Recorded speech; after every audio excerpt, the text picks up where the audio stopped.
What's up, guys? West Coast Picks here, and today I'm going to show you what I've been working on lately. This is a Canadian piggy bank, and I call it a Canadian piggy bank because it's actually got the denominations for Canadian currency. We have $1 and $2 coins, and this came out of necessity because I had a bunch of change lying around. Now, so I'll make myself a piggy bank, but then, I can't just make a regular piggy bank, so I had to make a very cool one. This one takes a mortise cylinder to lock it all together. It will not come apart.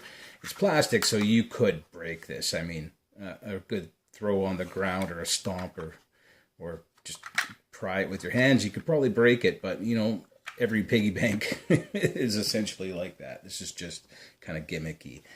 Keep the honest people out, and if you were to break into it, you would actually break it. I don't think you're going to be, not many people are going to be picking a Medeco to steal some change. Anyway, as you can see, this is version 1, and I've already messed up. Here's the nickel slot, which got the 10-cent mark on it, and the dime slot, which has the 5-cent mark on it. So I've already re-edited the program. I just got to reprint it out, and then I'll have the new one. But this one has a bill slot as well, and the way that works is you just roll your bill up like you were going to do a line of Coke or something like that. Sure you guys know nothing about that. Let's roll up the bill, and then you would put it in the hole. And now, as you can see, it's taken the shape of the tube. It actually expands once you put it in there. And if you were to get a key or something, or a pick or something to try to pick that bill out of there, you wouldn't be able to because it's expanded into the tube. Anyway, there's lines on the tube so you can see how many coins you have in each slot.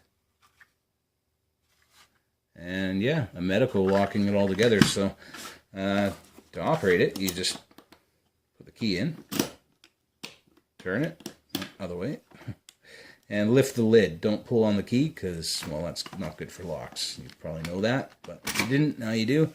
Pull on the lid, a little mortise cylinder and everything comes out. There's just some recesses in the bottom to hold the rings of the tubes, and then your tubes, which hold your change. You could roll them into paper rolls and take them to the bank or whatever you want. There's your bills, all nicely rolled up.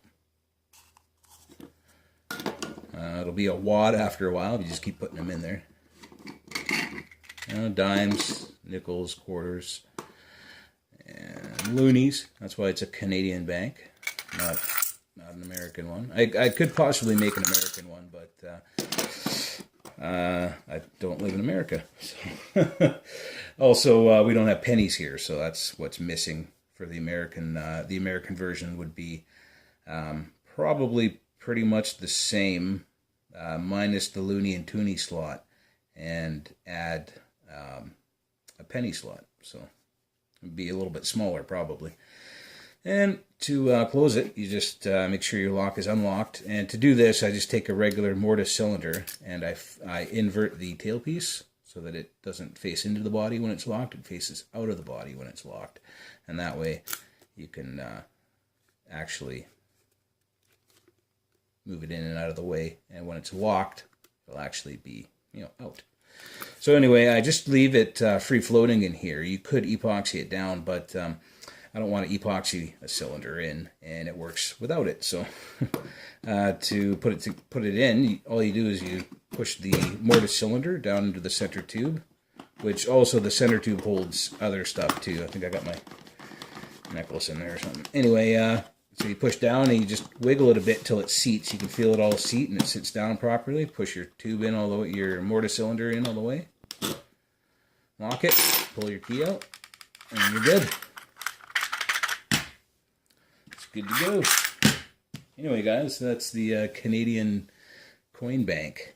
I guess it's more than coins, but thought I'd share it with you guys. It's just a fun thing, a project to do when my lock lab is in disarray and I can't do any picking or anything right now, and I haven't for like a week, so or maybe two. Anyway, guys,